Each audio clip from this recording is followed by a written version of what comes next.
platforms that you want to catch us and see what we're up to. It's easy. Just join us, man. You've got nothing to lose, everything to gain. And of course, we bring motivation, entertainment, spirituality, and current affairs to the party. This is where some things may get a bit complicated for those who are not tuned in. And for those who know exactly what we're about, it's enjoyable. It's fun, but it's still radio, according to you. Good morning and welcome to the program. We have an opportunity to do it all over again because you decided to join us. And here you are. I mean, you could have been anywhere, but this is where you chose to be. Thank you, thank you, thank you. Let's get straight into it because, hey, we got to check these things out. So, this is Heritage Month. So there are many forms of, of things that we need to actually be discussing because at the end of the day, this is how we measure and gauge if we're still doing the right thing by ourselves and by the way that we continue to carry ourselves. If we are headed somewhere where we are going to need to apply pressure to the situations and to the way that we carry ourselves in order for us to see better results, in order for us to see success, and in order for us to be reminded in a very necessary way about the importance of maintaining our cultures, about the importance of maintaining all that keeps us at a system that makes it positive for us to move forward. So, let's get straight into it. I'm laughing because some of the stories that we have for you today are just absolutely out there. Anyway, let's start with the entertainment industry, but in the way by way of taking it seriously, because this is a hereditary problem. If we're talking about heritage, just a hereditary problem that is happening in and around our industry in the entertainment and arts, and it's something that needs to be rectified. Social media users have expressed shock following the reports that Eugene Mthethwa, a member of the legendary group, quite a group, Trompies, has only received R5.43 in royalties this year. This is someone from Trompies, by the way. The publication reports that Eugene Mthethwa revealed his statement from SAMRO on Friday, the 16th of September, showing how much he was paid to him. According to his financial statement, Mthethwa collected amounts ranging from 34 cents to R1.28 last year. These were for songs such as Time's Up, Umkiti, Koko, Sikia, Ngengoma, which were released in the 1990s. Mthethwa said that he receives that amount of money every year as he challenged SAMRO to reveal a list of their top 20 earners. He says, I know what they mean when they talk about the 13 million, and I challenge them to come out and publicly with a list of their top 20 earners. The musician claimed that the top 20 list would not consist of fellow South African artists, but companies who collect royalties on behalf of musicians. He says, I promise you, you will not find any individual on that list. You will find companies, not even composers, but random people who have started companies and are making money out of the ignorance of artists. They are not even ashamed. How do you explain such big songs that you are only getting R5? And this is after 6 months of releasing an album. This is the reason why people cannot explain why artists are dying poor. They make up all sorts of stories that we are living lavish lives. How can I live a lavish life with R5? Mthethwa said. According to SAMRO, the 13 million is accumulated royalties and their initiative is ongoing. Now, the program saw SAMRO embark on a momentous task of contacting thousands of members through the TransUnion and via direct communication to request that they update their banking details, and a list of affected members would also be published on the organization's website. Twitter users weighed on Mthethwa's royalty payout and said it was disrespectful and embarrassing. One tweet said, or suggested maybe, that it's time to reinstate the former SABC Chief Operations Officer Hlaudi Motsoeneng's 90% local content policy, which stated that the SABC radio and TV channels must play 90% local content. Parents have shut down a school in Ekurhuleni, the school over renewed allegations of racial gang violence and drug dealing. The Education Department says it has no report of race-based conflicts or gangs. Gelliksdal, a secondary school in Ekurhuleni, remains closed on Monday after parents and the community members shut down the school on Friday, They are demanding that the principal and the school governing board member be fired for failing to keep discipline and mismanaging the school. This follows weeks of mounting tensions in over the school's allegations of ill discipline, substance abuse, and race gang fights. Last month, they reported that a grade 12 learner was assaulted by a group of a dozen adults, apparently taxi drivers, who also fired gunshots in the air around the school. An incident on Thursday last week prompted the shutdown on Friday. A 14-year-old colored learner was said to have been assaulted by a large group of black learners and his older brother stabbed in the back when he tried to intervene. The school will remain closed until the issues have been resolved. He said, "We are trying and tired, but nothing is being done and there is a safety threat facing our children." He said they wanted the principal suspended until further investigations are completed because she is failing to put disciplinary measures in place.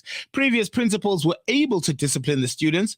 Now the school is located in what was historically a predominantly colored area. Several learners told Ground Up that they wanted to leave the school because of racial tensions. Learners said fights are common between colored students and gangs, and called Gaido and Boof, and the black gang is called Izinja. So there's trouble in paradise. Maybe that's the wrong term, but there's definitely trouble, and it has to do at foundation level and at basic education level. This is not good.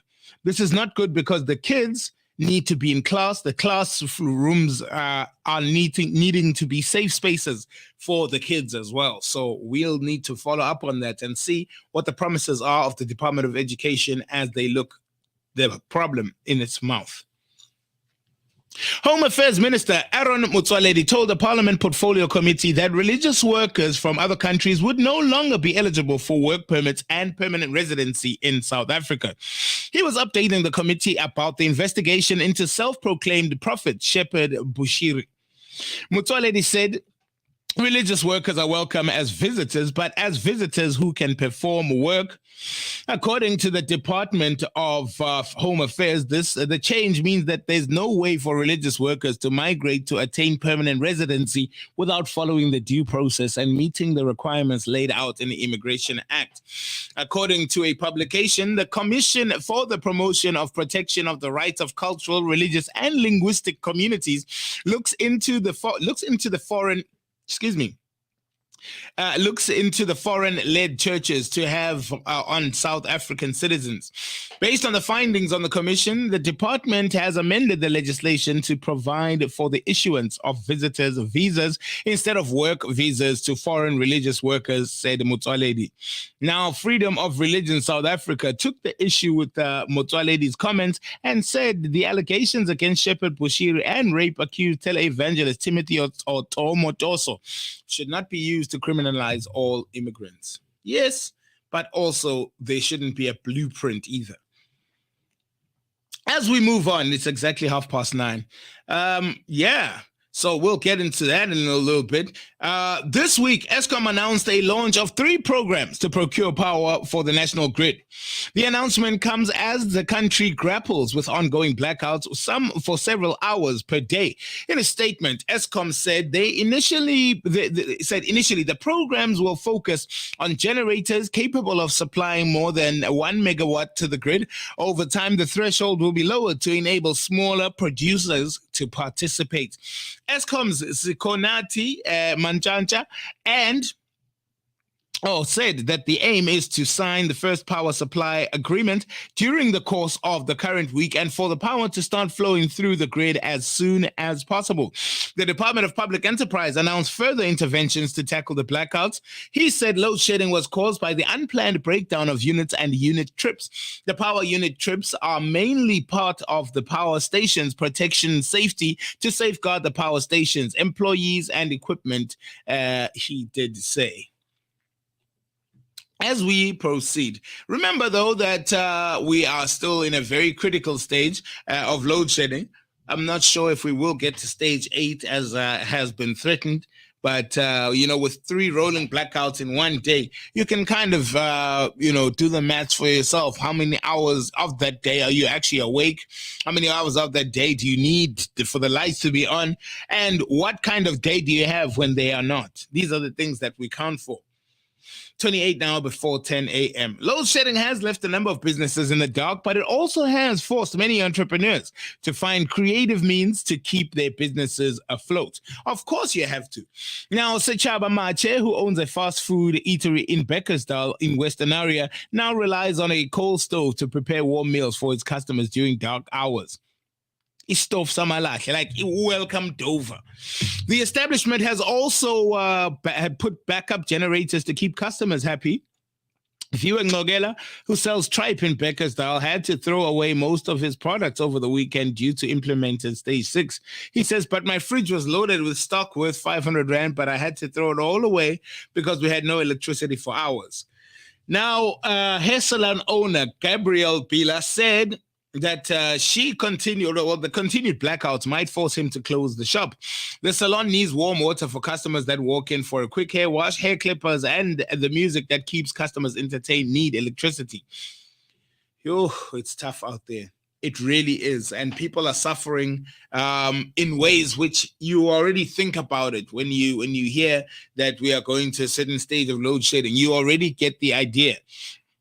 That, this is going to be a tough one. So we are encouraging people to really find alternatives and find backup solutions, because your business will suffer if you're not prepared for all of this.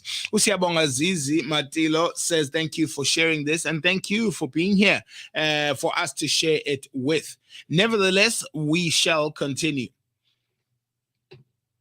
Now, the swoop, former SAPS head Khumutso Patlane and several crime intelligence big fish were arrested over a 54 million Rand tender fraud. What is going on? No. The swoop on Monday and Tuesday by the National Prosecuting Authority Investigating Directorate on former National Commissioner Khumutso Patlane and other generals in the SAPS crime intelligence is bound to stir up a viper's nest. Considering the number of matters investigated by the IPID now with the ID, with regards to SAPS's crime intelligence division over the last decade, more arrests can be expected, with a paper trail leading to former Minister Fikile Mbalula. The ID confirmed this week that 2 serving SAPS major generals and a lieutenant general were among those arrested in connection with the 2016 tender of more than 54 million Rand aimed at encrypting phone calls and spying on citizens on social media during the Fees Must Fall protests. The suspect will appear in the Pretoria Commercial Crimes Court on Wednesday on the 21st of September, and while ID spokesperson Cindy Swaseboga confirms the arrest, the accused were not harmed or not named. Pardon me. It's 25 minutes now before 10 a.m. As we continue, there are just so many things happening in our country. I think we're going to have a very interesting day, fun-filled with current affairs as well, because as we touch on these, you get to understand just how much is going on around us and how much more attention we have to pay as time goes. And as interesting as things get, they also get very serious. So it's time that we also make sure we mention these things. Now, award-winning singer Makadzi and her production company Open Mic is reportedly being sued in an 8.2 million Rand lawsuit for failure to promote the sneaker brand Kicks Kokova. The report says the Kicks Sportswear, the company producing the Kicks Kokova sneakers, claimed that Makadzi Kicks Sportswear, the company producing Kicks Kokova, and argues that Makadzi's real name, which is Ndivudzanie Ralivona. The agreement reportedly stipulated that the singer had to wear the sneakers to her performances. Makadzi was also reportedly supported to promote the brand in her social media platforms. The plaintiff therefore claims damages for the following: the unit of shoes in the warehouse being 6,900 pairs, less 20 pairs sold in Limpopo, thus being 6,880 shoes at retail they would have sold for if the first and second defendants did not breach the partnership's agreement, thus amounting to 8,249,120 rands. But yet again, due to the breach caused by the second of the defendants, the plaintiff suffered a tremendous financial loss of 379,921, which was invoiced, was attached to the letter of demand that was sent on the 6th of May, 2022. Yo, tough one, but it sounds like a pretty straightforward agreement was then breached.